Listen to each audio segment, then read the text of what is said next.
Hello, my pretties, and welcome to the ultimate horror showdown! Our two contestants have both lined up the piece of horror media we believe to be the ultimate thing to watch around the Halloween season. And now we are going to debate. We have both prepared a slideshow which will be graded on categories of fun, frightened, and full of Halloween themes. Each category will be receiving from each judge a maximum of 3 points. However, if the judge declares them to be worthy of it, there is a 4th bonus point that can be given to one category, so that, should they desire to, the judge can grant the coveted 10 points. Just for the sake of clarity, I should explain the feels category before we begin. The category does not just mean full Halloween decorations, as many pieces of media that aren't even set around Halloween are most definitely perfect for Halloween season. This category instead refers to, does the movie get you in the mood for trick-or-treating, for baking something, for putting on a witch costume? And if it does, then it meets the criteria for full of Halloween feels. That being said, let us now move into the presentations for the ultimate Halloween horror showdown! Hello, my pretties. Welcome to the round 2 of trying to record this thing, because round 1, I wasn't recording desktop audio, which means that you couldn't hear my co-hosts, which is really annoying. So, now, let's talk... Hello, beautiful people at home, and wherever. Right, I should probably have you two introduce yourselves. Introduce yourselves real quick, then we'll get started. No. First. I've already been on this channel, you first. Fine. Hi, I am your worst nightmare, Chaos. You can call me Ramen, Noodly Boy. I'll go by whatever you want. We'll go with Ramen Riley then. I'm Jax. You've probably met me before through watching me on several other videos on this channel. If not, after watching this one, you should go check any of them out. Pidge knows better which ones. Yeah, I believe there are 2 at this point. There will soon be a 3rd. Well, this is the 3rd. There will soon be a 4th. That being said, if you're on this channel, you already know who I am. Let's start talking about this thing. Before we start talking about it, massive trigger warning. This story touches on drugs, abuse/neglect, depression, and suicide. If you need to skip this thing, that's totally fine. I'll put a timestamp on screen for when we get to the scores for this, as well as another timestamp for when we just get to Jax's presentation. So, that being said, AI builds, the game that doesn't exist. Let's talk about it. No, the AI does not stand for artificial intelligence, it stands for Animal Investigator. Because this thing is an analog horror web series in the vein of Petscop, but instead of being gameplay of this cool weird game I found, it's a fake devlog of this cool weird game that I'm making. So, it's weird. So, to start with, the first 3 videos builds 02, 03, and 03 Night Mode. So, the first video, Build 02, really just exists to be a simple introduction. Nicholas says, hey, I'm making this video to show that I am still doing stuff, even though I kinda disappeared. Nicholas is our protagonist, by the way. The second video, Build 3, adds some more intrigue to it.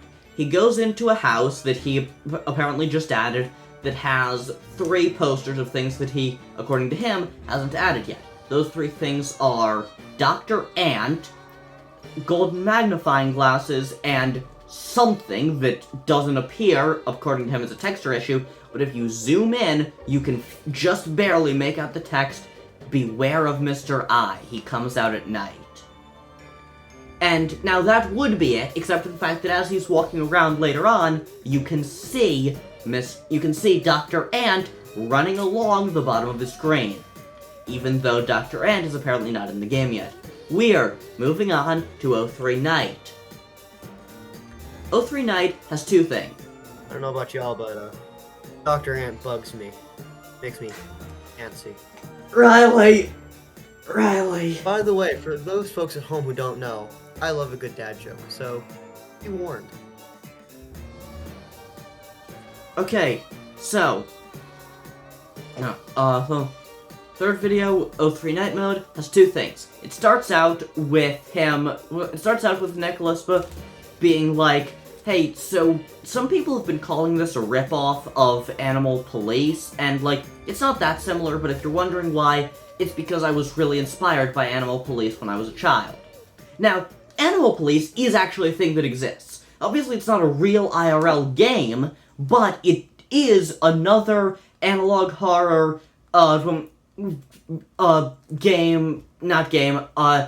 web series in the same vein as this, but much more closely tied to Petscop, that was released a year prior to this. It's not very important, but I thought it was worth pointing out. Very cool. And the other thing is that while he's walking around, when he spins around, you can very briefly see Mr. I. Even though, again, Mr. I is apparently not in this thing yet.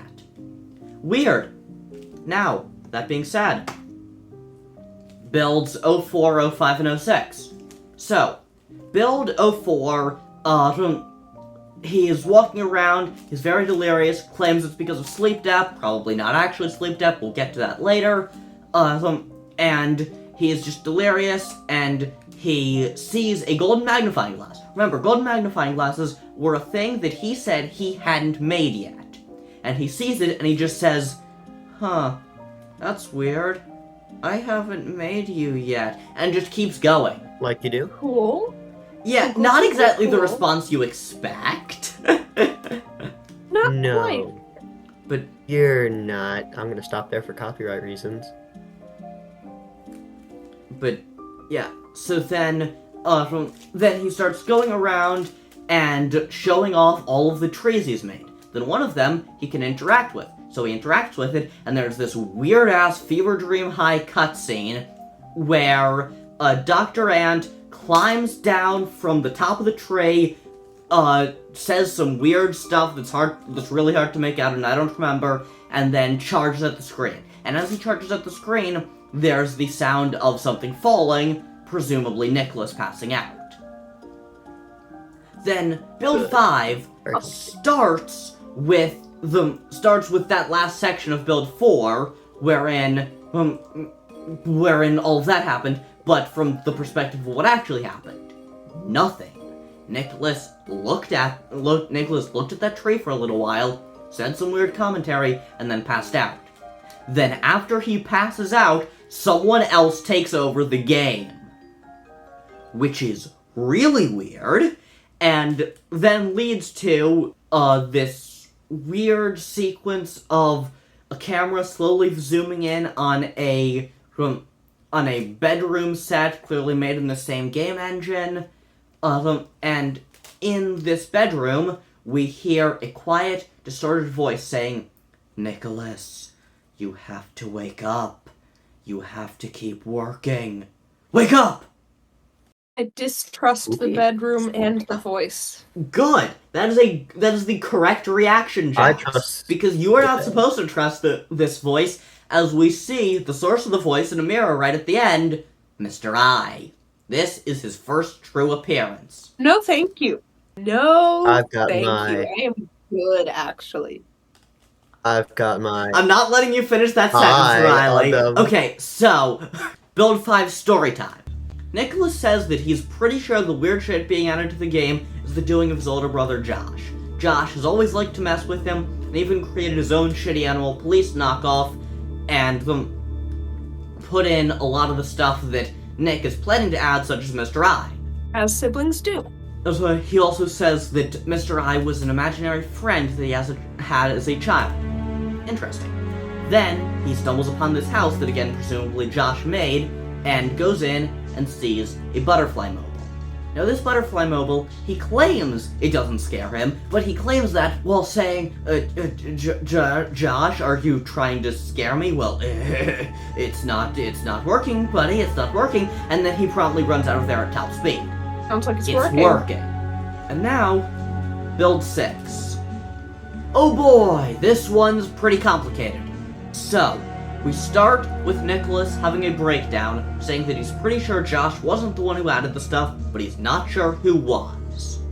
Also, he feels drawn back to the game. Like every time he starts reading an entry, he's forced to... Wait, that's the wrong story, I'm describing the Magnus Archives. But also... Whoops. You're just joshing with us. But also, actually though, he keeps being drawn to the game, and every time there's a new build, he feels drawn to play it, even though, again, he is no longer the one making these builds. I cannot stress enough to you how much this game developer is not the one developing his own game. So logical. Cool. Yeah, so we cut away for a sec, and when we come back to Nicholas, he seems much more right than before. But suddenly, there's a computer in the house. Keep in mind this house is the one from the beginning with the posters and stuff, not the one with the butterfly mobile. And in that house, he tries to interact with it, but he's told that he needs a key. So he goes out and stealths around, trying to dodge Mr. I's line of sight, where he sees the character that you can see in the center of my slideshow there, Mountain Face. Now, That's Mountain not Face... creepy at all. Yeah, Mountain Face is weird. We don't know much about Mountain Face yet, but we do know, at this point, Mountain Face is, a human face stuck in the side of a mountain? Which is weird enough on its own! He was a former president? Jesus Christ, Riley! Not the time! I don't know, it's spooky. Yes, it is spooky, and this is one of the few times where Nicholas is very freaked out, and we totally understand why. He, upon seeing Mountain Face, most definitely does not go, "That's weird, I didn't add you yet." He's like, "Oh my god, what the hell is that?" Which Which is a reasonable reaction. Yeah. That's fair. I would make that reaction too. Correct response, dude. Yeah, so he gets past Mountain Face, gets through the stealth section, grabs the key he needs, and sees a drawing of Mr. I, seemingly by a small child based on the art quality. Now, this drawing, we can't really make it much out about it, but we can see that it really freaks out Nicholas. We're not sure why, but it does, and then he grabs the key, and he returns to a thing, and he returns to the house, uses the key, and he finds a computer with a channel called Nighttime Seminar. And Nighttime Seminar is a bad faith criticism of Animal Investigator, calling it a shameless ripoff of Animal Police. Well, it makes Nicholas absolutely blow up, screaming, "Why can't you all just fucking leave me alone?" Before Mr. I shows up, finally making his presence known and telling him to calm down. Remember, Nicholas, an eye for an eye. Build 7. Build 7 is divided into 3 videos. Wake Up Sleepyhead, Memories, and Dreams. Wake Up Sleepyhead is by far the simplest. It is a trippy game engine fever dream wherein Mr. I says, "Nicholas, I need you. Open the door. Wake up, Sleepyhead." I don't like that And last time. yeah, it's weird, but it's not nearly as weird as some of the other stuff we'll get to. Memories. Mr. I sends some drawings that Nicholas apparently did as a child under the door. Those drawings are, in order, Dr. Ant, Mountain Face, Mr. I, and a butterfly. Each one of these has a bit of commentary. Dr. Ant was the first drawing Mr. I ever got to see him make. Mountain Face was something young Nicholas was really proud of, although although he never signed it, and Mr. I isn't sure why. Mr. I is the one who was really touched by, as it was Nick's first drawing of him, and the butterfly reminded Nicholas of his mother. Keep the connection between Mrs. Nick's mom and butterflies in mind. This will be important later. Lastly, Mr. I apologizes for not being able to show the butterfly very well, which implies a connection between him and Nicholas's drawing skills, but I don't understand that even now, so I'm not going to go into that super in depth right now. And then it ends with Mr. I saying, "I know I haven't been the best friend, but that does not give you the fucking right to keep me out, Nicholas!" Good lord. I can see he has some problems. Riley? Sorry, guys. I deal with stressful situations. Dear with you. Jesus, Riley. Last dreams. Mr. I says that he tried to be nice about this, but he's done with that now. Since Nicholas just stays in bed dreaming all day, it's time to show the audience what he's been dreaming about. First, there's a trippy fever dream sequence. I'm gonna keep saying trippy fever dream in this thing because so much of this thing can be described as trippy fever dream. Cool. Yeah, there's a trippy fever dream sequence involving a woman with a butterfly for a head, and then Nick is seemingly at home. Someone calls him, saying that his mom's getting home soon and he needs to let her in. He does so, and... okay, well, we don't know exactly what happens, but we can take a guess what it means, considering that Mr. I has been demanding to be let in for a while now. Love that. So rude. Let the man in. Build 8.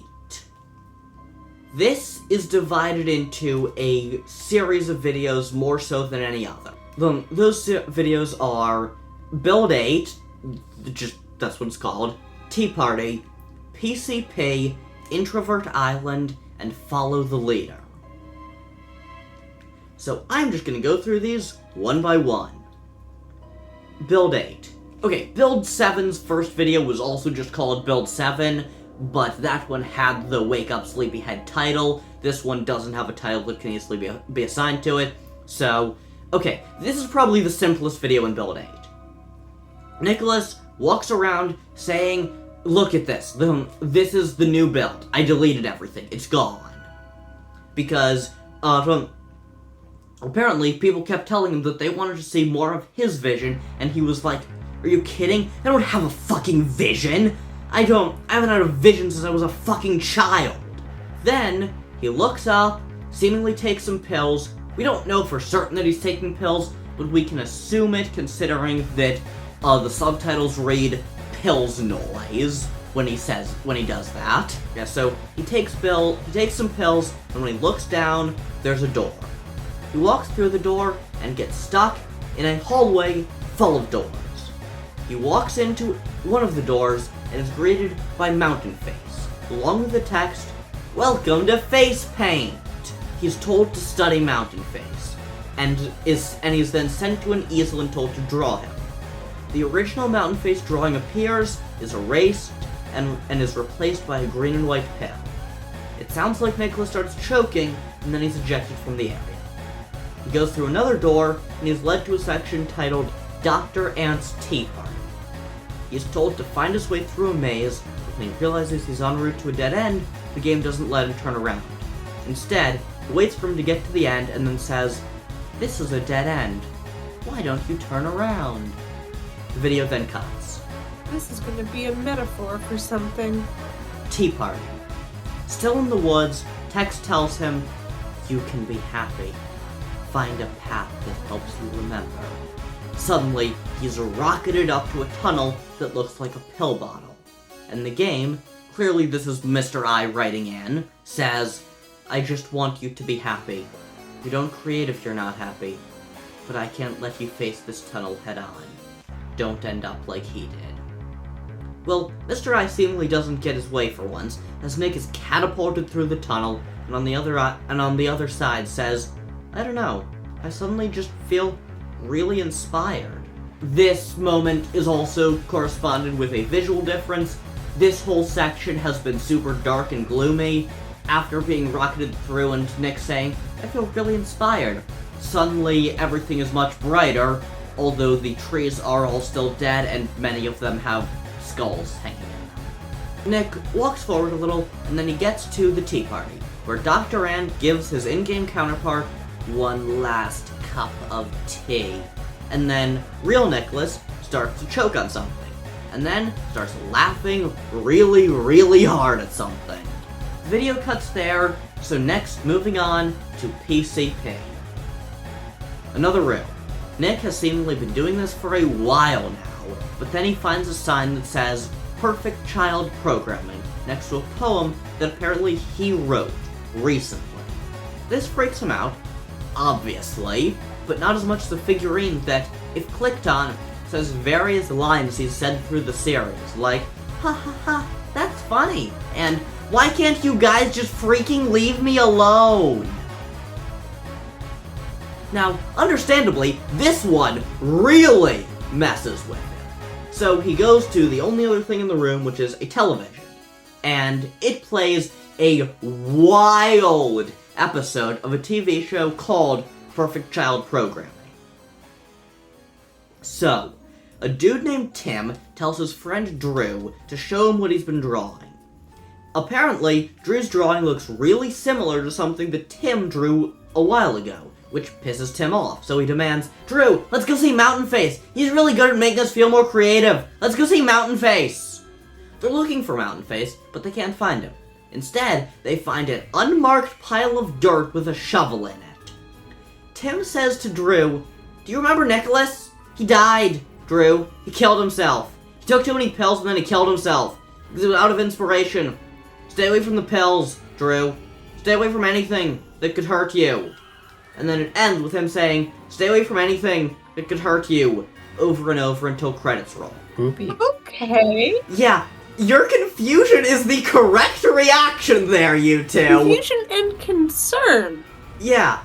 And now, the credits for this are obviously Mr. I talking. But in these credits, they seem weird and random frequently. Either old jokes that he's made, or I've got my eye on you. Too obvious? Yes, too obvious. But then it ends with, you would have made Dad proud. Which clearly really freaks out Nicholas! Freaks me out. What the? And now, this leads us to the penultimate episode, Introvert Island. New room, but it doesn't look like a room, it looks like an island. Nicholas has a couple of seconds to ponder what the deal is with it, and then his voice is taken from him, as Mr. I says through screen text, relax. You won't need your voice here. There's some trippy Fever Dream High stuff that doesn't really add much aside from, yes, we get it, Nicholas is crazy or whatever the hell. And then, a building appears. The building has 4 drawings from before, as well as 4 buttons next to them. They all play messages that use Nick's voice, but who's actually saying them is unclear. I think the first 2 are from Mr. High, the latter 2 seem to actually be from Nicholas. I can't really tell. This story is weird. Mr. I's monologues go something like this. Hey, I think I finally understand your drawings. Stop blaming yourself for what happened. I know it's hard dealing with it all, but hang in there. You can't become that face. This gives us quite a bit of insight into it all, but we're gonna get so much more info on that in the finale that I'm not even gonna try and explain it right now. And then we get the ones that I think are from Nick, since it's clearly not Mr. I, and Dr. Ant saying them wouldn't make sense, but it's, again, super unclear. But yeah, so the last ones from Nicholas go. It's so hard to make stuff. I feel like everything has already been done. I wish I had a voice, but when I feel like I'm ready to off myself, I remember there are people who care about me, and I just can't understand why. I need to find whatever it is those people think about me that's good. Whatever it is those people already say. I can't think of anything witty to say. There's not a witty response to that one. Then Mr. I shows up, yelling at Nicholas about how much he hates him. but Nicholas manages to break through the voice blocker that the eye placed on him and proceeds to curse the guy out. It's honestly fantastic to watch. Very cool. For the 5 seconds that it lasts, until Mr. I gets control again and boots him from the game, but oh well. Okay, now, interjection time. There's still one more episode, but I just need to interject a couple of things. 1. You matter. You Jax, you Riley, you viewer. Indeed. So I don't care how you try to disagree with that in your head. No, you're not the exception. You do matter, and even if I don't know you very well, even if you're a viewer off in the distance who I've never met and never will, you have at least one nerdy teenager over here who cares about you, and I'm willing to bet there's more than that, too. Hey, remember what the doctor said. He's never met anyone who wasn't important, and he's been around a while, so... He's probably Exactly. right. Yeah. You are important, and don't you dare let anyone try to tell you otherwise. If they do, tell me about it. I'll find them. And 2, nothing's ever gonna be wholly original. You feel like you're ripping someone off? Guess what? Virgil ripped off Homer.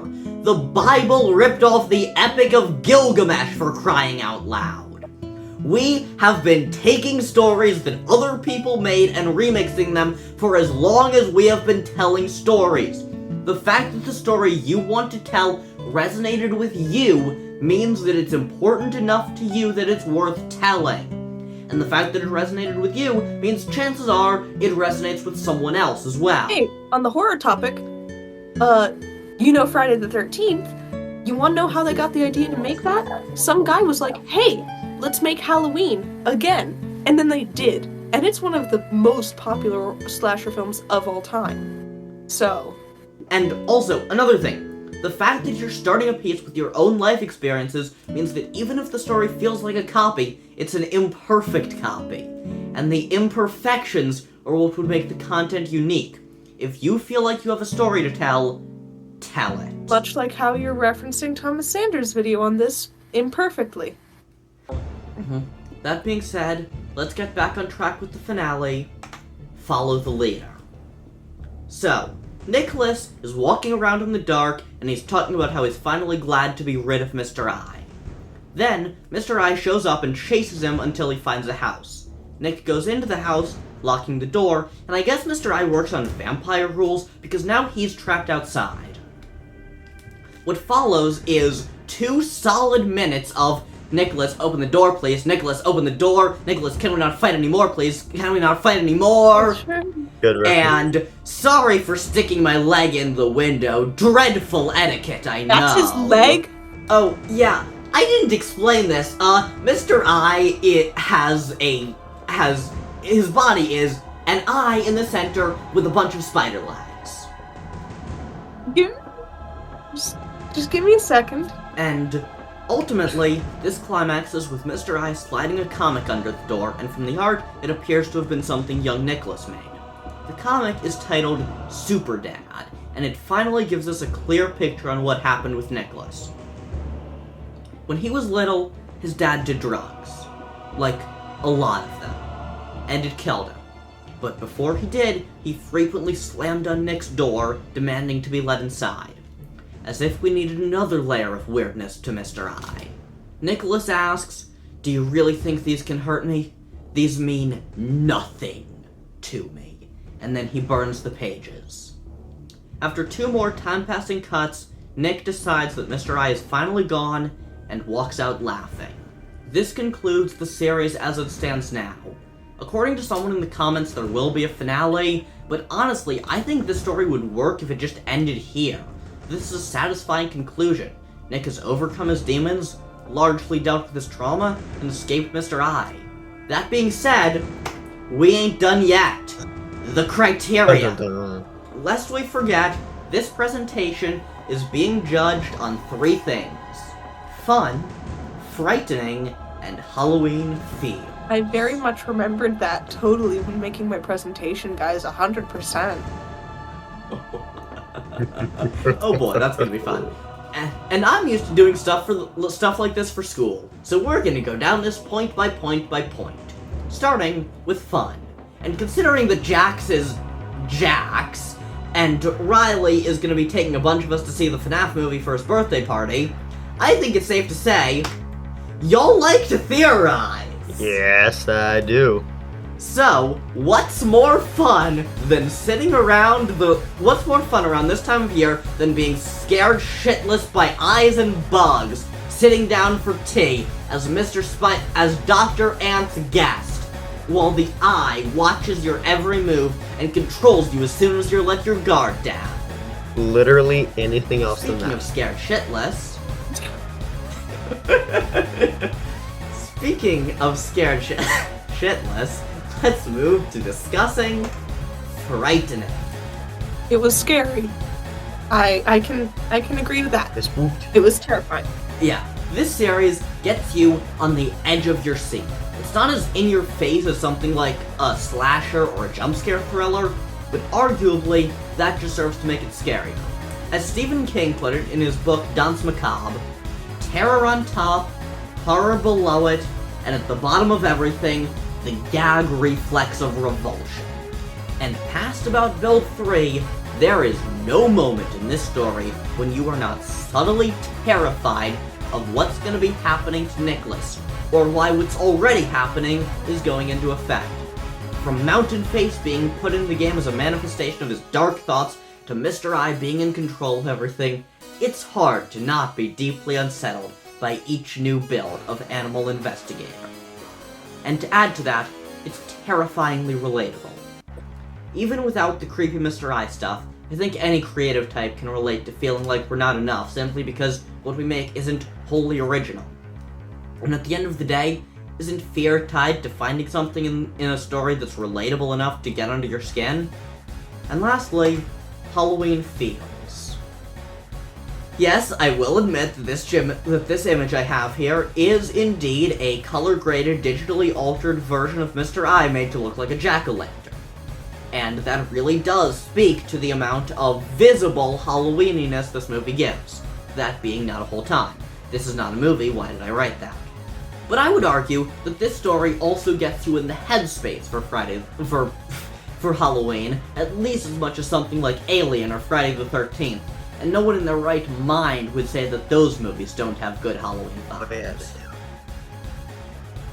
Remember, this category does not say much about how much visible Halloween there is, in the same way you couldn't say a movie without a single Santa hat as a Christmas movie. This category simply asks if a story has the right vibes to put you in the mood for stuff like making costumes, baking something, trick-or-treating, or putting on a witch costume. And while that really is based on what Halloween is to you, to me, Halloween is about being spooked so that you can ultimately have a good time with friends. And this story definitely succeeds in the spook factor. And if it does that, you've already got most of the way there. So that being said, any questions? So I guy is the dad. Like metaphor for the dad. Kind of a stand-in, and that he's like a demon that like sort of represents the presence of his dad in his life. Okay, so as I said numerous times throughout this, it's complicated. This story is very complicated, and no simple explanation is going to do it justice. What I got from it was that Mr. I is a manifestation of Nick's creativity, but also kind of the shackles holding him down because of his trauma. And the real visible appearance of his dad was Mountain Face. Interesting. Okay. So, like, I guy was more the trauma caused by the dad. Mountain Face was physically dad. Basically, Cool. yeah. And I'm assuming that it's significantly more complicated than could be explained. Yes, it is so complicated. I could spend an entire hour-long video just about this one story, and trying to figure out what the hell it means. And you would still be probably get maybe half of it close, because who knows? We aren't in the brain of the creator. And especially considering the fact that it hasn't actually been finished. Like I said, apparently there's going to be a finale that's gonna be like an hour long or something, which is why it still hasn't been made like a year later. But when that comes out, it might be a little easier to figure out, but only a little. I wouldn't want to make it too easy for us theorists. And now let us move to the scores. Alright. Yes. Jax, I will let you go through the scoring chart first. Alright, so we've got 3 categories. We've got fun, frightening, and Halloween feels. And I might have pointed to thin air there. Who knows? Up to pitch when they edit. But basically, for fun, it was pretty fun. Although I will admit, I was very confused until we got much later in. So I think if I were to watch it, it would have been more fun at the last bit where I was less confused. It wouldn't have ever been not fun, but it would have been less fun in the earlier videos where things were happening that didn't quite make any sense and didn't have anything to base them in yet. So I'm going to give fun 2.5, because I've made up the rule just now that we can do decimals. Next one, frightening. I was scared. Didn't even watch it. I was scared. So that makes it a solid 3.5. Ooh. And finally, Halloween feels. If I was trying to get into for me, I'm gonna judge this based off of, if I was trying to watch something to get into the Halloween mood, would I watch this? Would this be on my list of options? I would say yes. Therefore, 3. So my final score is a 9. Alright. Good cop, bad cop time. No, I can't. So, for me, fun, as you know, I'm kind of an avid theory maker. I do love a good theory. I do love a good little analog piece every now and then. So for me, I enjoyed it very much. And even with just being a slideshow, it was very fun. I already have theories churning in my brain, fun ideas already going. As you heard throughout the show, I'm sure you heard many of my jokes, so I have so many puns. So many puns. But I think for me, on fun, I'm gonna have to go with a 3.5. That was very fun, very enjoyable for me. Yeah. So, for scare, for me, I will say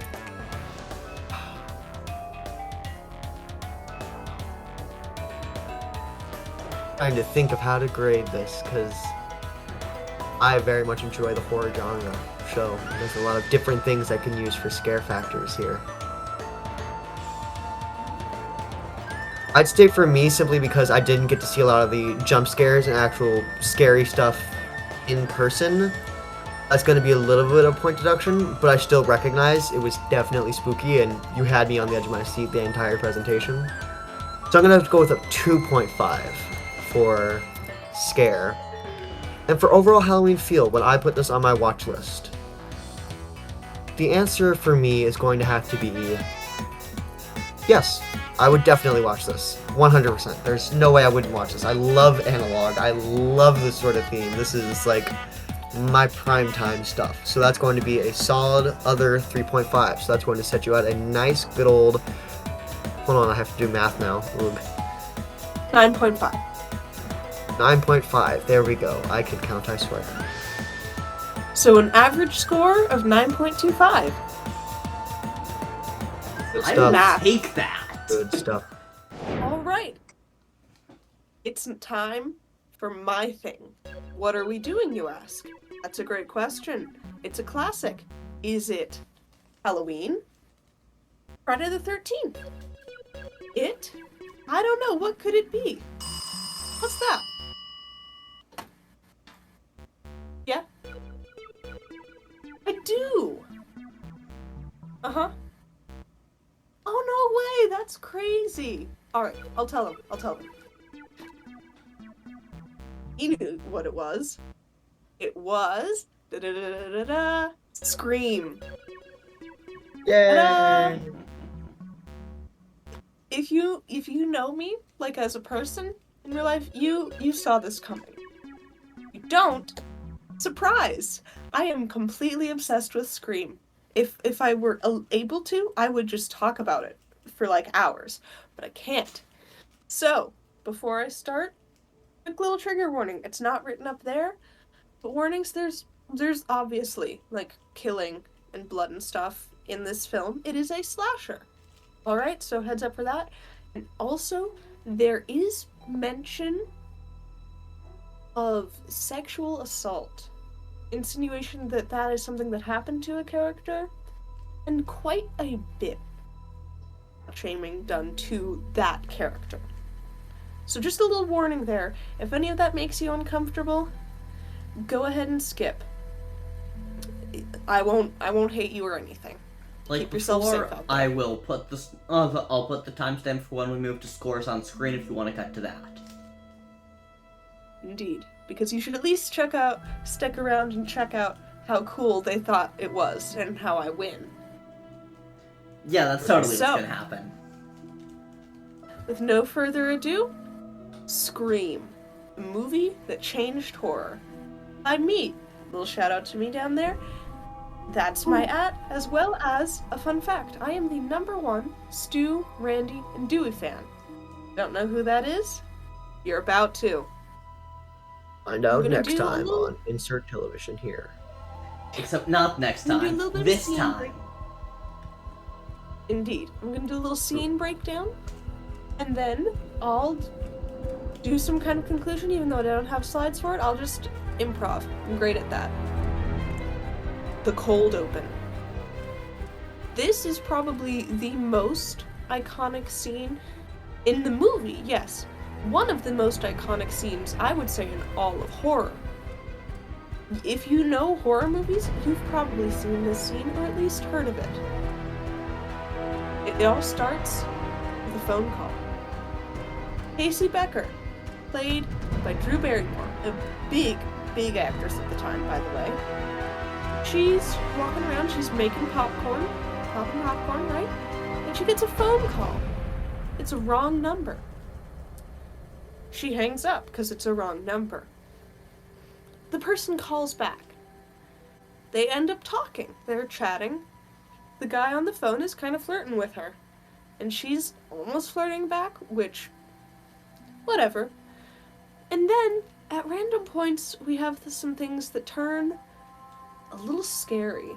If I could, I would just show you the scene, but that would be too long and probably break some copyright laws.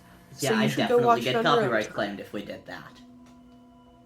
Yeah, so go watch it. Very It's well. really good. Just straight up look up the first scene in Scream and just watch that scene, if nothing else. It's so good.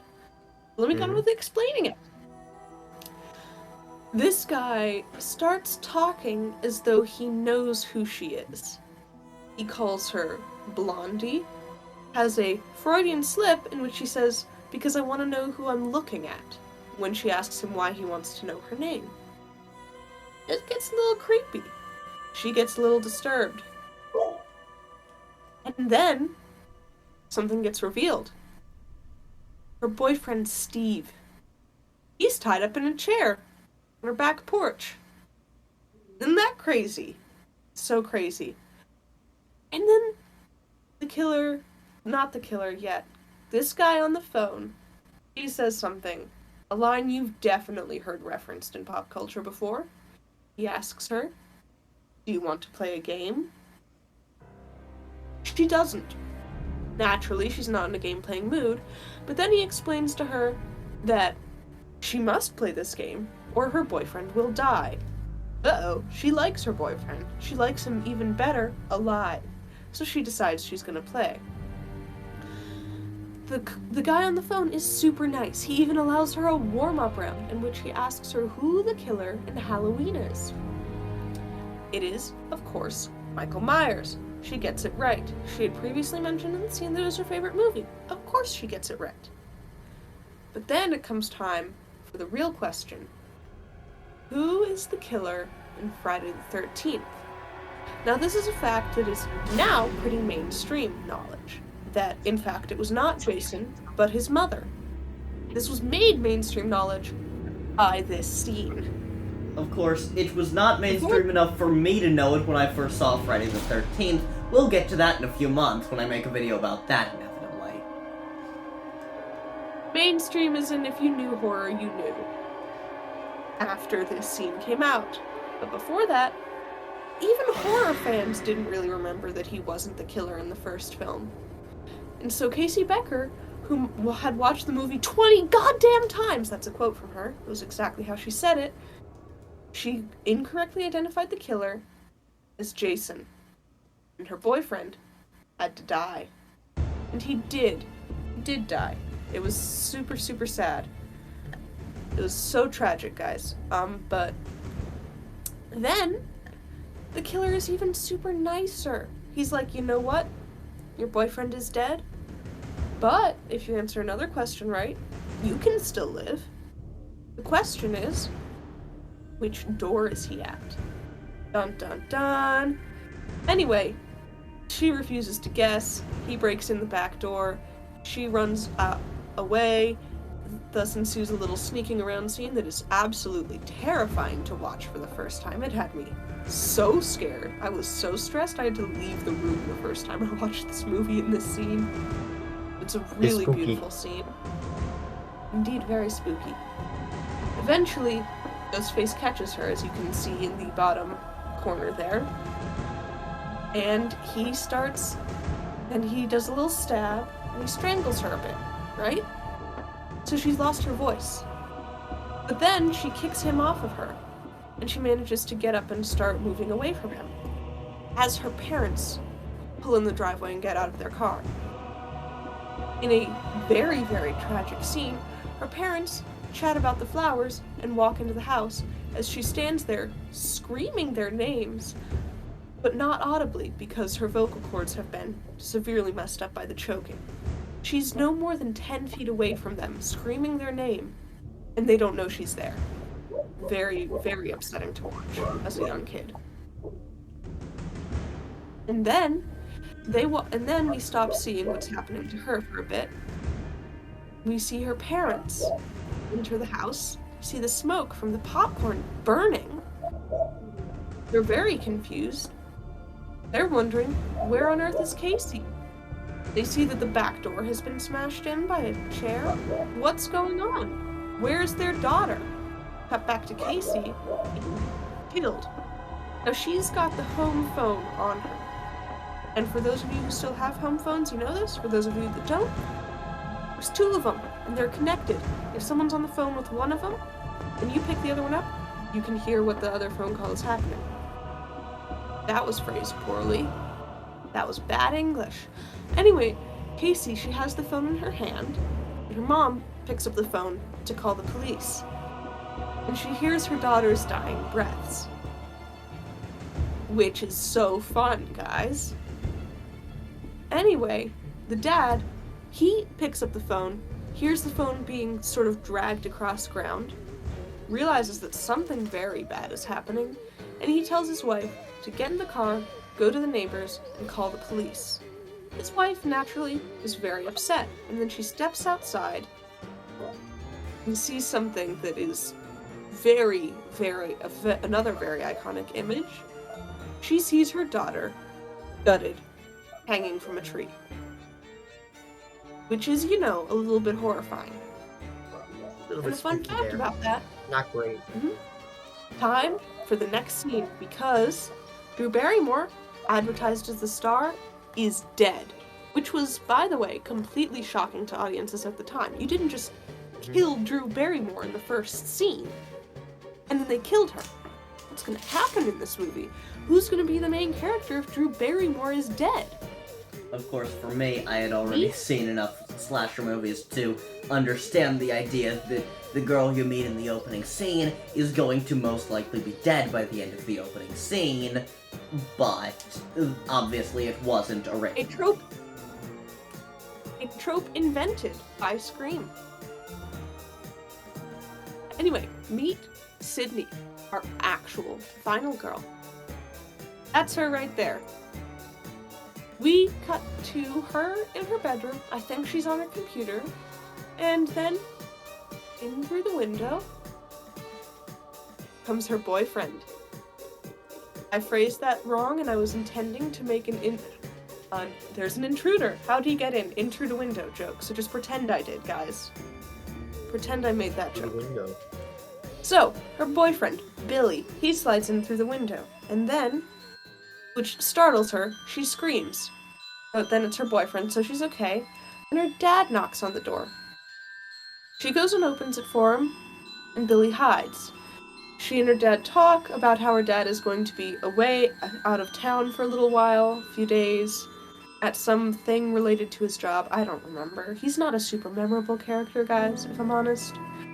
But anyway, so we get some backstory that he's going to go to bed now, and he's going to wake up really early, so he won't be in the house again until he gets back home after the trip, when Sydney is out and about. She's not going to see him again till that point. So we get some backstory for that, and we find out that there's an agreed upon hotel that he will be staying at. And we know he'll be staying at this hotel. And then he says goodnight, tells his daughter he loves her, and goes to bed. She says goodnight and tells him she loves him too. And then she closes the window, and there's Billy. And this scene is about half the reason I don't like Billy, because he proceeds to complain that she doesn't have sex with him. Which, shut up. Have you considered that, Billy? Anyway, they talk some more. They come to an agreement that instead of a edited for TV relationship, they're gonna have a PG-13 relationship. It's kind of weird, kind of funny. Definitely a bit more on the nose than you could get away with now, but back then, it was the first time anyone had done anything on the nose at all, so they didn't know what the rules were. There weren't rules yet. So now we've met Sydney Prescott, our final girl, Billy Loomis, her boyfriend, and Neil Prescott, her father. And we've established there's a little bit of trouble in their relationship, but they work it out and they love each other, and that her dad will be gone for a while at a specific hotel. Next scene. We meet the crew. It's school time. Sydney is talking with her friend Tatum. Tatum is the blonde there. They're talking about what happened to Casey and Steve. And Tatum says it was worse than, well, implying to us that there was some crime that happened in Woodsboro, the town this takes place in, fictional town. There's something that happened in Woodsboro a little while back that was comparably bad, that she doesn't want to talk in much detail about with Sydney. Odd, right? What could that possibly be? We also learn that Casey Becker sat next to Sydney in English, and that the police are interviewing the entire student body to see if anyone has any clue what could have happened to them. And then it's time for Sydney's interview. She goes and gets interviewed, but before she walks in, the principal tells the two cops she was the daughter of, implying that something's up with her mom. At the interview, we meet Dewey, one of my favorites, Tatum's older brother, a deputy. He's so cool. We love him. I love Dewey. So much that I have the sunglasses he wears. Dewey sunglasses. Anyway, they do a little, how are you? Did you know anything about it? Did you have any reason to kill them? She's like, nope. Couldn't tell ya. Then she leaves. And then we cut to the scene pictured there with all of them sitting together. Sydney and her friends talking. The crew, as I call them. And the crew consists of Sydney, her boyfriend Billy, Tatum, her boyfriend Stu, another one of my favorites, and Randy, the third of my favorites. And, the boys are being stupid jerks because they're discussing the murders. Naturally, they're teens. And the boys are, again, being stupid jerks, as teenage boys tend to be. Making stupid jokes and such. And eventually, Sydney leaves. And that's the end of that scene. But now we've met Sydney's friend group, and my man Dewey. Next scene. Back home. That's disgusting. Now, Sydney goes back home. We hear her have a phone call with Tatum, wherein it's established that Tatum is gonna come pick her up later because she's going to be staying at her house until her dad comes back. That is, Sydney is going to be staying at Tatum's house until Sydney's dad comes back. So Tatum's gonna come pick her up soon. So Sydney walks around her house for a bit, opens the closet, and really there's just a lot of tension building in this scene that's really much, I can't describe it to you just by talking. You just gotta trust me that it's some beautiful tension buildup, alright? And eventually she sits down and she turns on the TV, where we hear that a Maureen Prescott was murdered a year ago. Maureen Prescott? That name sounds familiar. Whatever could it mean? We don't know. But we're pretty sure at this point it's probably her mom was murdered. And that's probably a crime that happened in Woodsboro a while back that was comparable to Casey and Steve. Keep that in mind. Next, Sydney turns the TV back off because she doesn't want to hear about her mom's murder and takes a little nap. She wakes up, gets a phone call from Tatum saying, "Sorry I ran late, I'll be there to pick you up soon." Sydney hangs up. Well, she says, "Okay," and they hang up. And then she gets another call. And this call is Ghostface. We know the voice at this point. We know it's Ghostface. Sydney doesn't. She doesn't know the Ghostface voice yet. So she thinks that it's Randy pranking her. So naturally she's kind of flirty with him. Bit odd. Whatever. But anyway, this Randy is really committing to the bit with this. Saying like, "Do you like scary movies? All I can see you right now," all the classic lines, you know? And then eventually, out pops Ghostface out of her closet, dun dun dun, with a knife, starts chasing her.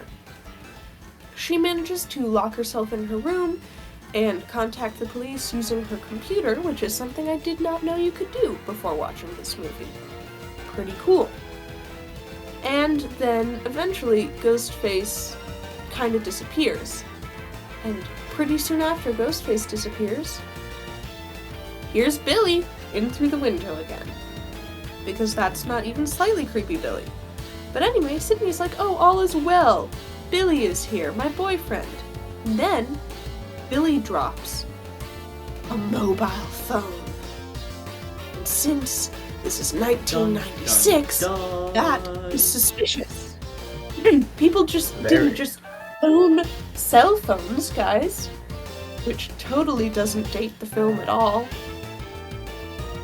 But anyway, so she's immediately suspicious of him, runs out of her room, down the stairs to the front door, where Dewey is standing there holding the Ghostface mask right up at head height out because he's so weird, which naturally scares Sydney. But anyway, Billy gets arrested, taken to the police station. Tatum shows up.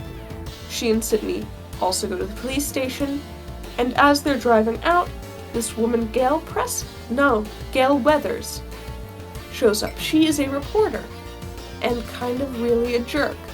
She asks them what's happening, what's going on, all the usual stuff, and verbally abuses her cameraman, Kenny. Which she'll do for the entire film, by the way. It's great. We love it. Amazing. Next scene. The police station. Billy and his dad sit there and they talk to the sheriff about why Billy totally didn't kill anyone, guys. Not a soul. And the sheriff is a little suspicious, but Billy's like, "Look, can't you check my phone records and see that I didn't make those phone calls?"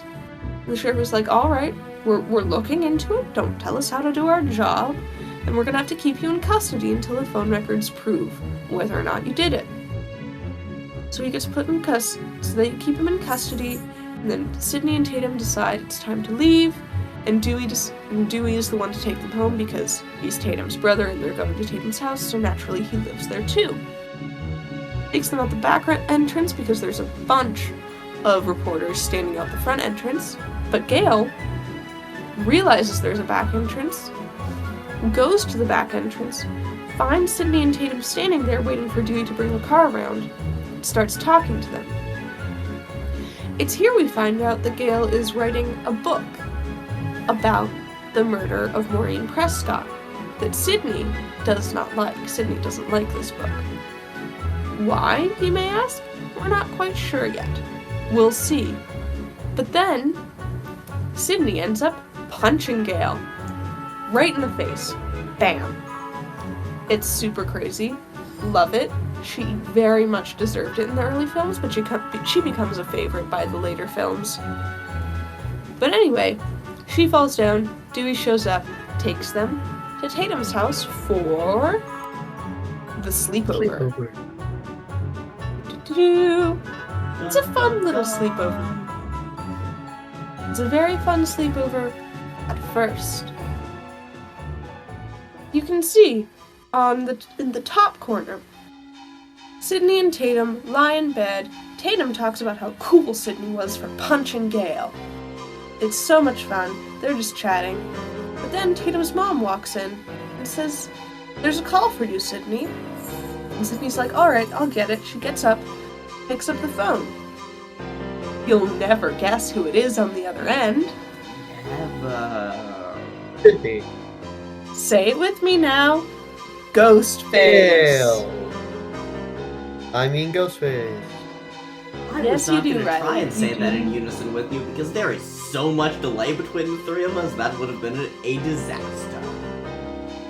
Let's pretend the Probably. audience said it in unison with me, though. Thank you, audience, for doing that for me. Love you guys.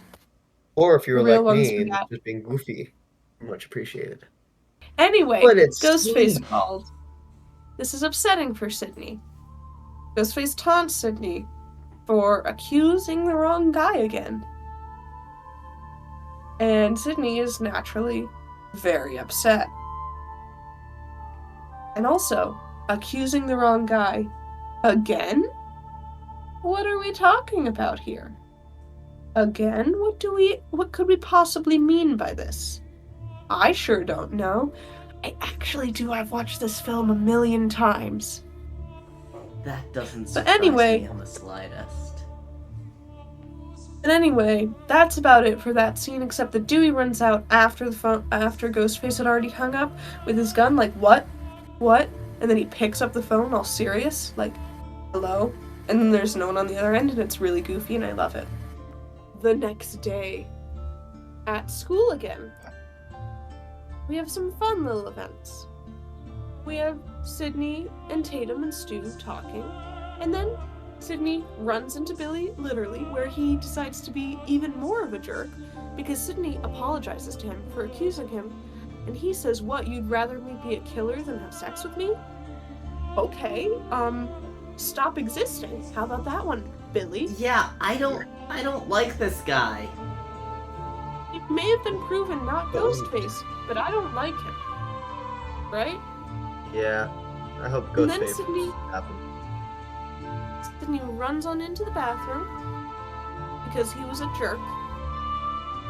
And there she overhears two girls talking about how she definitely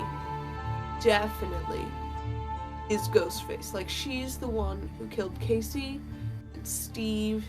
She is the one who did it. 100%. And their reasoning is because her mom is a slut. And so when she got murdered, Sydney went crazy and decided to murder people. Because that checks out. I fail to see their logic, but then again, these are teenagers we're talking about. Indeed, which reminds me I skipped a little bit of what happened earlier in the scene, wherein Sydney and Tatum, they walk towards school, and then Sydney stops to go talk to Gale. And during this discussion, Sydney apologizes for punching Gale in the face, although not very sincerely. but fair, and we get an idea of what both people think happened when Maureen Prescott was murdered, what actually occurred. Sydney believes that this man, Cotton Weary, came to her house, raped her mother, and then killed her and left. Gail Weathers believes Cotton Weary came to her house, had consensual sex with her mother, left, forgot his coat, someone else came, murdered her mother, took his coat and left. As it turns out, Sydney's testimony, saying that Cotton Weary was the one who killed her mom, is what put him in jail, got him convicted, and he's up for the death sentence now. That's what he's getting. And Gail's book is basically going into detail about why she believes him to be innocent, which is why Sydney doesn't like it. So just to mention that conversation happened. So after Sydney overhears those girls in the bathroom, she steps out, and they leave, and she steps out of the stall, and she is looking at herself in the mirror, and she's like, maybe they're right. Which, about what? And no, they're not, but whatever. It's a weird little line, doesn't really matter that much. Yeah. Because then, we see some boots set down in a stall, and then a little cloak. A little sparkly black cloak. A little ghost-faced cloak. This person chases Sydney out of the bathroom, and she runs away in a panic. Now, it's worth mentioning that there is debate among Scream fans as to whether this person is actually Ghostface. As we see both of the ghost faces Spoilers! in different... Oh, I'm not gonna say their names. It's not spoilers. We know it's one of the characters we know. That's the whole point, is that it's a whodunit. I mean, yeah, but it won't... You said both, and it's not revealed at this point. It hasn't been revealed yet that there are two people that are both being Ghostface. Yes, however, it's pretty commonly known fact, even among those who don't know horror, that there are two ghost faces in the original Scream.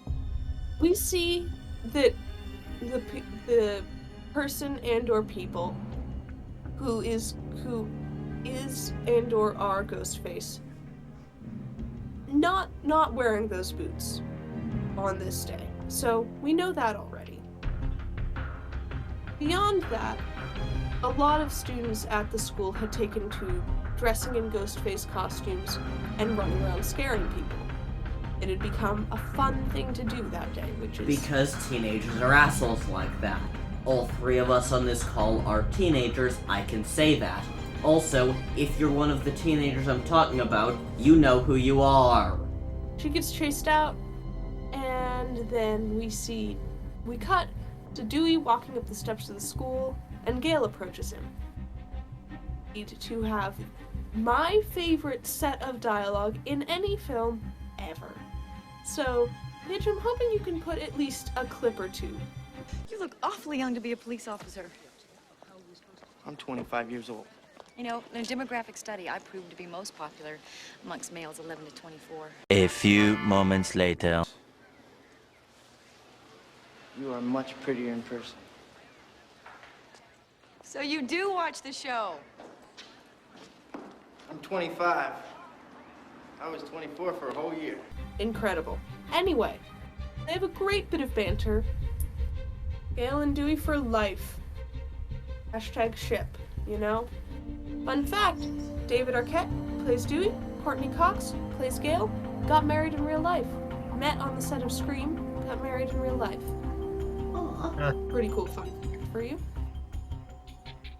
Anywho, so then we find out that school is in fact closed indefinitely because of the murder. Stu is very happy about this and decides to throw a party. He invites Tatum and Sydney, and they agree to go. And that's kind of the end of this scene. Now it's time for party prep. I'm not gonna click to the next slide yet because that spoils one of the things I'm gonna talk about. Shh. So, we see Sydney and Tatum standing on a porch talking about Cotton Weary. They're talking about Cotton Weary and whether or not he's guilty. And Tatum very tactfully mentions that literally everyone thinks that Sydney's mom slept with pretty much every guy in town, including herself. Tatum believes this to be fact, and she drops that very, very tactfully, guys. She's great at it. Tatum, I love you, but please. Anyway, Sydney was a little upset by this, but then I was like, no, maybe you're right. Right? Because, yeah, let's all make the girl whose mom is dead question her dead mom's character. That's a great thing to do, gang. Woo! Teenagers be like. Anyhow. Then we cut into the school. The principal has one of the ghost face masks that he confiscated.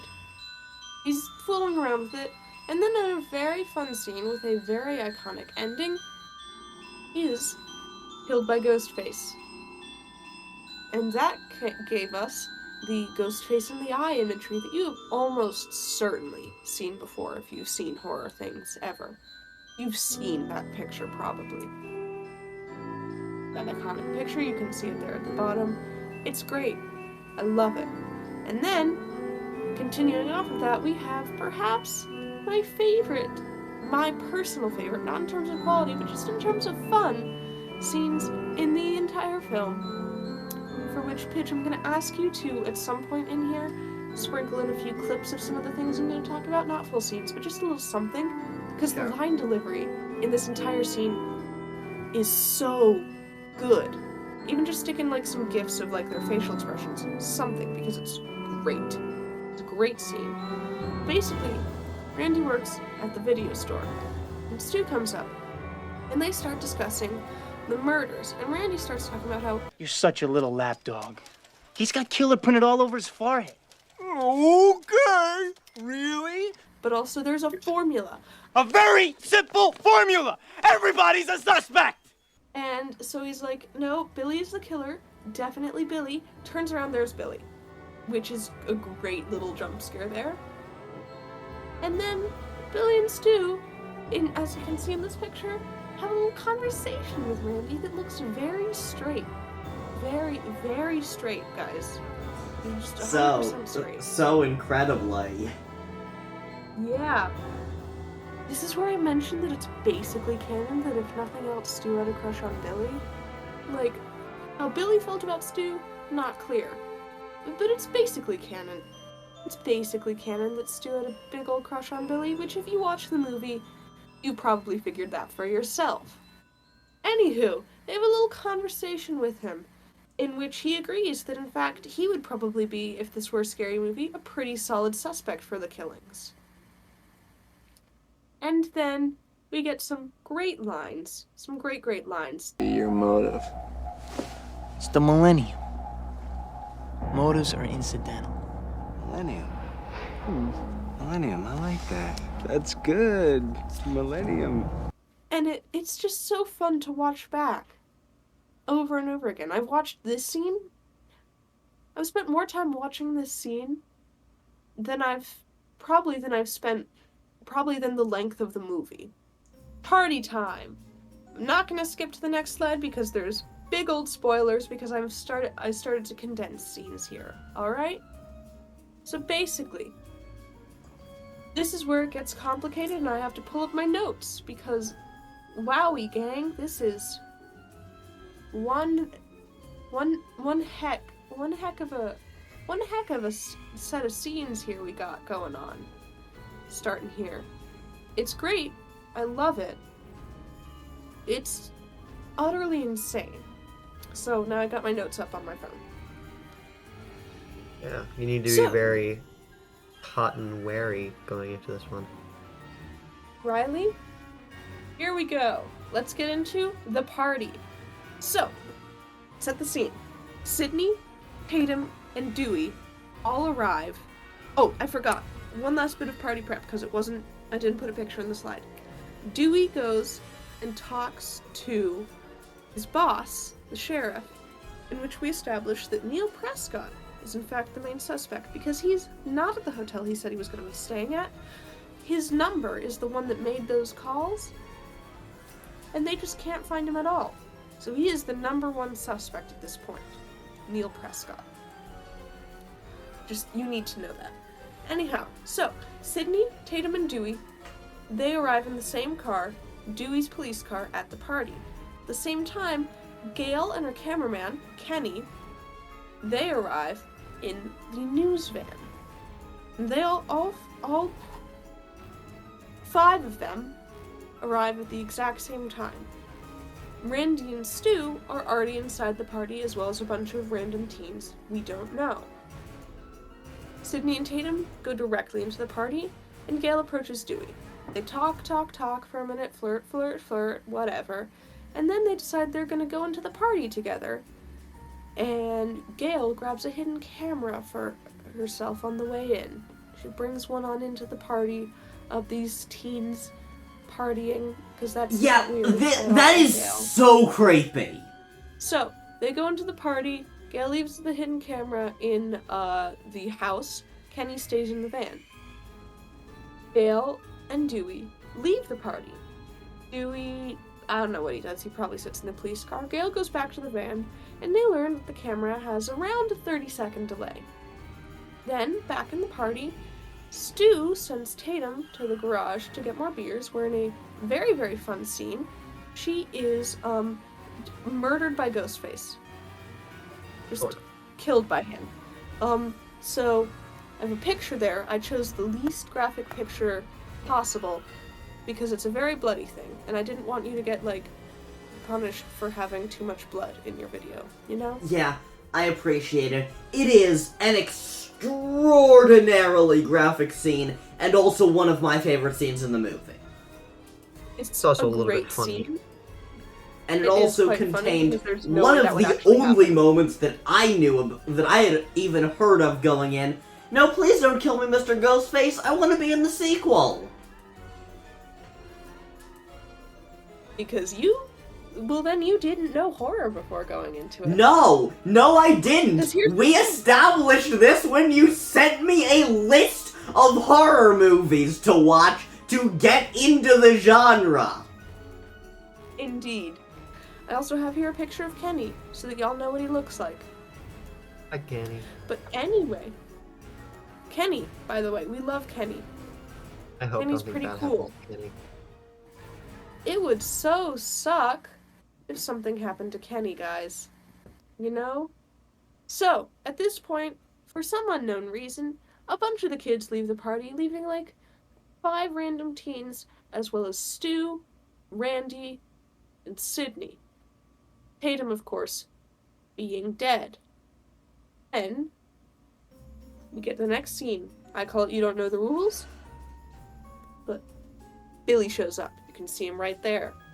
He and Sydney go up to Stu's parents' bedroom to talk. They have sex. I don't know why. I don't like that plot point. It's the only thing I don't like about this movie, but it's whatever. You know? It was the 90s. They were gonna have a scene, right? It was a slasher. It was bound to happen, and they did it pretty well for having it be basically a required element. And then, in a very fun scene, which I am sure you've heard quoted before somewhere, or referenced, because this was, frankly, the first time that on screen the surviving horror rules had been put to words on screen. People knew them, but they weren't put to words. So Randy and Stu and some teen girls and boys are watching Halloween. And Randy learns that the rest of the teens don't know the rules of surviving a horror movie. And so he explains it to them. He says there's 3 rules. There's actually more than 3, but again, this was before you were allowed to reference other horror films in a horror film, so give them credit for being the first. He said you couldn't drink or do drugs. He said you couldn't have sex. He said those 2 were related because of the sin factor. And he said finally, you could never, ever say, "I'll be right back." He establishes those rules. Then Stu says, "Hey man, I'm gonna go grab a beer. You want one?" Randy says, "Yeah, sure." Stu says, "I'll be right back," and leaves. And then we don't see him again for a little bit. He just kind of goes. It's cool. We love him anyway. He's probably my favorite character in the first film. Well, him and Tatum. He rocks. Outside, Gale and Dewey decide to go for a walk down the road to see what they can find, you know? I think they're looking for Neil's car at this point. I'm not sure. Either way, they find it. But back behind they leave Kenny. Again, he's just watching the video feed of the camera. He's eating crunchy Cheetos, which, watching that scene always puts me in the mood for crunchy Cheetos. I'm in the mood for crunchy Cheetos now. I'm gonna eat those after we finish filming. Anyway. So, they find Neil's car after having a little bit of tension. And they deduce that he must be in the area. And the murderer. They're worried. Back at the party, Randy gets a phone call. The principal is dead. So all the other teens clear out to go look at his dead body. Because, as I directly wrote in my notes, they're all sick fucks. So they all leave. So now, let me just do one more set the stage for you. Gale and Dewey, outside, just found Neil's car. Kenny, in the news van, watching the footage. Randy, sitting on the couch watching Halloween by himself. Billy and Sydney, upstairs in the bedroom. Stu, unknown location. And with that, we get to something pretty fun. I say fun. It's kind of mean, but it's fun. Billy gets stabbed. Couldn't have happened to a nicer guy. I would like to say, Paige, I tried to pick shots with minimal blood. A lot of these shots have a lot of blood. The best I could do is minimal. If you need to blur it, blur it. Yeah, I almost certainly won't need to. This one isn't so bad. Yeah, this is But- fine. There's a picture later with Stu. You know the scene. It gets pretty bad. Anyway, Sydney and Billy are talking, and then Ghostface walks in, and he stabs Billy. And then he starts to chase Sydney. So now, Billy's definitely not Ghostface. You know, he's been completely exonerated. So then And who he's now did it? dying. Because he was acting suspicious. What? And he's now dying, so fun. Yeah, no, he looks pretty dead at this point, so Yeah. can't be Ghostface. Next up, the final girl circuit. It's time. A little sub-caption to my notes called, "Let's knock off a few more people and raise the stakes a bit." Which, yeah. So, Sydney runs outside, and she finds Tatum's dead body. She runs back to the news van, runs in with Kenny. They watch as Ghostface almost kills Randy in a funny little bit in which Randy is watching Halloween, and he's saying, "Behind you, Jamie, behind you," because Michael Myers is behind Jamie Lee Curtis playing whatever the character's name is that I can never remember. Which is funny, because the guy playing Randy is also named Jamie. So it's a little fun little moment. But anyway, Ghostface decides not to kill Randy, and then walks out the front door. And then Kenny remembers the 30-second delay, looks out the news van to see Ghostface right there. Ghostface kills Kenny. Sydney has to run through the news van, out through the back. Ghostface follows suit, and off Sydney runs.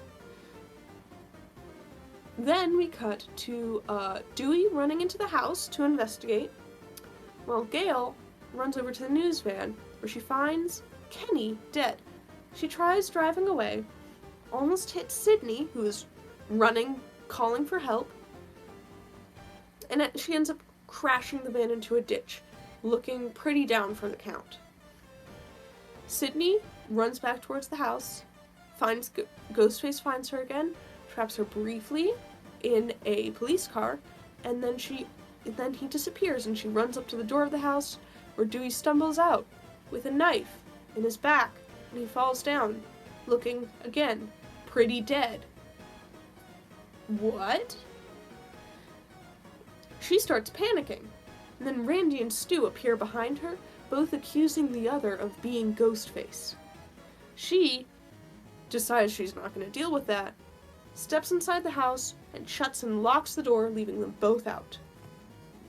So I just have a picture of Sydney finding Tatum's body because this was a hard scene to Google pictures for, actually. It was weird. Now it comes time for a very, very fun scene. I love this scene so much. A killer reveal. You ready, guys? You're not ready. Billy stumbles out of the bedroom, bleeding, barely able to stand, takes one step on the stairs, tumbles on down, falls all the way down to the first floor, manages to stand up, puts his arm around Sydney, has her give him the gun, because she has a gun. I don't remember where the gun came from, but she has a gun now. Ooh. There's a gun. But she didn't stop to grab it off of him. I don't think. Anyway, there's a gun. Doesn't matter how she got it. There's a gun now. And she gives it to Billy, because he asks her to. And he's her boyfriend. And then he opens the door, and now just Randy's outside the door. And he lets Randy in, and Randy starts talking about how Stu has gotten mad. And then Billy's demeanor changes. We all go a little mad sometimes. Bang! Shoots Randy. Billy's Ghostface. Pretty crazy, right? Pretty insane. Sydney's very confused because she watched him get stabbed. Sticks his fingers into the blood. Puts it in his mouth. Corn syrup. Same stuff they used for pig's blood in Carrie. 2 very iconic lines, the ones that I mentioned earlier. Incredibly iconic lines. Lovely lines. Love them so much. We're all It's a a little great mad scene. down here. Billy, revealed to be the killer. Dun dun dun, he's Ghostface. Sydney runs away from him, runs right into Stu, who had come in the back door. She starts sobbing to him because she's really scared because her boyfriend is a murderer. Stu holds a box up to his mouth, clicks the button. Surprise, Sydney. They're both Ghostface. Together. As he takes the corn syrup. I never saw that coming. I actually super didn't see that coming when I first saw this. I knew barely anything about horror going into this. And the best part is that when you watch it back, you watch it and you're like, wait, duh. Like that scene in the store, movie store. They're acting like the 2 murderers. There's so many points where you can be like, well, duh, but you didn't realize, because this movie is very good at what it does. It's so good at it. So now we know who the killers are. What's next? They start to explain what exactly was going on. They get her into the kitchen. She's very confused. They begin to explain. They killed her mom all those years ago. She asks for a motive. They start talking about how it's more fun if they don't have a motive, and then Billy drops something that seems to surprise even Stu. And that's that Sydney's mom was sleeping with his dad and is the reason his mother left. Dun dun dun. And truly, if you watch the movie, if you look closely, Stu really does look shocked at this news. Like, he did not know, which is kind of funny. Sydney definitely didn't know. Anyway, he's like, that motive enough for you? And then out they bring Sydney's dad, Neil Prescott. They've had him tied up in Stu's house this whole time.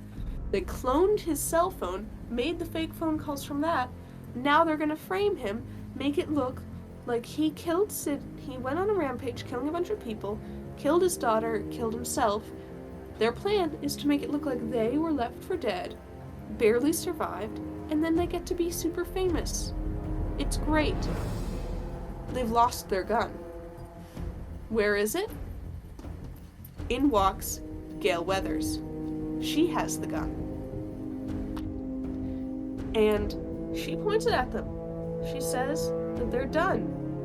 And then when she goes to pull the trigger, the safety is on. So Billy takes the gun from her, takes the safety off, shoots her. She falls down on top of Dewey. A nice little, at least they die together moment. And then Stu walks up behind Billy, and then Stu turns around. And where is Sydney? They don't know. Where could Sydney be? It's time for Final Girl Circuit Part 2, which is an entirely unofficial name and probably slightly inaccurate, but it's fun. They get a little phone call. It's Sydney. She's called the police on them. They ask where she is. She says, "You gotta come and find me." Billy, rage, starts tearing apart the house. Sydney calls him a pansy-ass mama's boy, and by the way, pansy does mean gay, so maybe she knew something we don't. Anywho, he's very upset and looking for her. Stu is on the phone with her, and he has a moment that almost makes me feel kind of bad for him. And when she asks if she really called the cops, and she says yes, and then in tears he says that his mom and dad are going to be so mad at him. And I kind of felt bad for him because Matthew Lillard is a really good actor, you know? Anyway, that's He's just crazy. this It's not little his picture fault. right here. We've managed to crop out most of the blood, but you can still see he's definitely very messed up. Very buddy. messed up. I'm gonna get that man Anyway. an ice pack. They try to find her. They can't find her. What are they gonna do? We'll see. I'll tell you what they're gonna do, though. They're gonna die. That's right. Stu is still in the kitchen. He's still with the phone because he's losing blood very fast. He's practically bleeding out. Billy is briefly distracted by the television, and then Sydney, in the Ghostface costume, pops out of the hall closet and stabs Billy with an umbrella, which, by the way, hurts. Fun fact for you. They tussle for a bit. She gets him down for the count. Stu runs in. They tussle for a bit. She drops a TV on his head. Stu is dead. She frees her dad. Gale wakes up. Randy wakes up. Yay! Everything seems great now, right? And then Sydney's like, so what happens next in the horror movie? And Randy's like, this is when the supposedly dead killer comes back for one last scare. Billy tries to. Sydney shoots him in the head and says, not in my movie. So here. There you can kind of see some stab wound and some solid blood on Billy, but that can be blurred pretty easily. And the last bit of blood in the picture of Gale and Sydney, I don't think that's clear enough for YouTube to notice nor care. I could be wrong though. But anyway, yeah, I she love just Gale's kind of, face there. yeah. And Randy too, he just looks so confused. They just both look so surprised, and she's just die. It's quite Yeah. funny. It's great. So she does just straight up shoot Billy in the head. And then he's dead. Yay. Now it's time for the final scene. It's a very nice scene. Gale is giving a report on what happened. And then wait, what do we see? Dewey being wheeled out on a stretcher, giving a thumbs up. Dewey is alive. Heck yeah. Love that. And we get a nice wide shot of the location of Stu's house. Movie ends. The end. And that is the end to my favorite horror movie of all time. And now, I shall plead my case on why it should get no less than a perfect score in each category. Fun, frightening, and Halloween feels. Fun? It's a comedy. It's a comedy just as much as it is horror, actually. I know I didn't mention as many of the jokes because it's hard to mention jokes when you're giving just an overview, but if you watch it, it's hilarious. Billy falling down the stairs never fails to make me laugh. It's so much fun to watch, and it's just such a fun film, and if you watch behind the scenes stuff, you can tell even the actors had fun filming it. It's great. Frightening. This was the first horror movie to ever officially scare me. The jump scares in this? Iconic. The tension building? Beautiful. Terrifying. In my opinion, it has the perfect mix of psychological thriller and solid slasher. Finally, Halloween feels. This is the movie I watched to get me in the Halloween mood. You're telling me you're gonna watch this movie and not feel like it's definitely that, you feel that chill in the air? Look, they've got a sweater. A Scream on it. It's perfect. That chill in the air time, when everything is spooky and the leaves are changing color. It's perfect. You pop a bowl of popcorn and you watch it. It's great. So I think it deserves no less than a 3 per category. And that is my opinion, and that is the one I'm going to count in my brain. So, I now leave it up to you for what you will decide. Alright, so we're gonna start off with fun. How fun was this movie? How fun is this? Very fun. Very, very fun. I love this movie. It is one of the most fun movies I've ever watched. It fits the semi-comedic slasher genre in such an amazing way. So that's why I'm going to give it a 3.5. It's not the most perfect, but it's up there. It's leading the genre in that area. So I love it for that reason.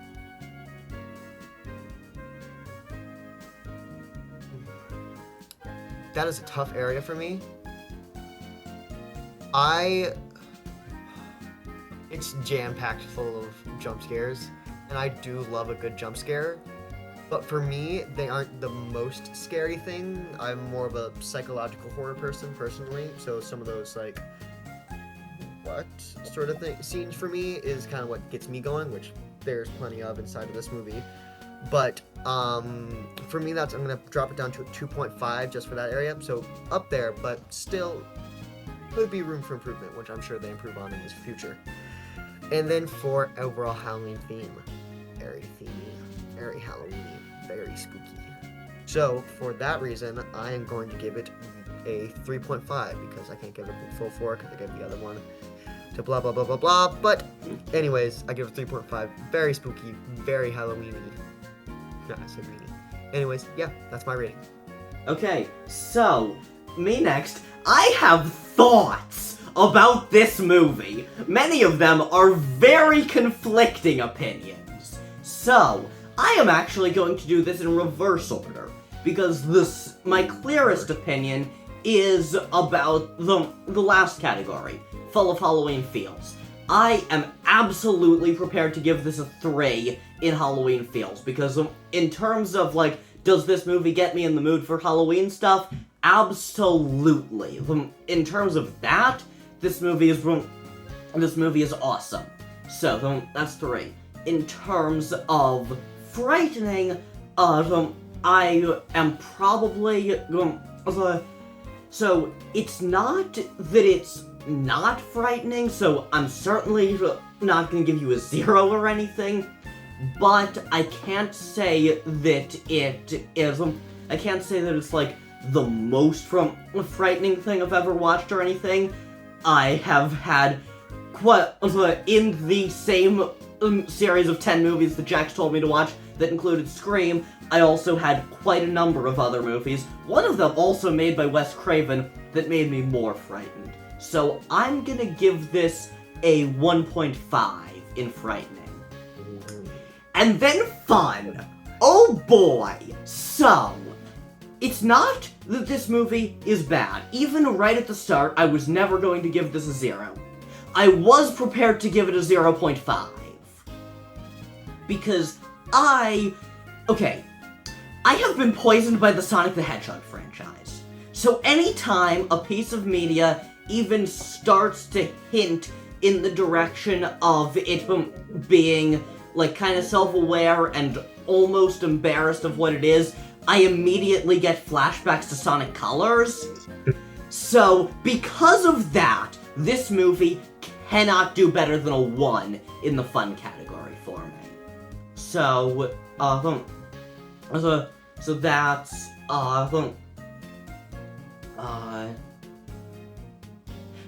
I'm not trying to do the mental math off right now. Well, I am.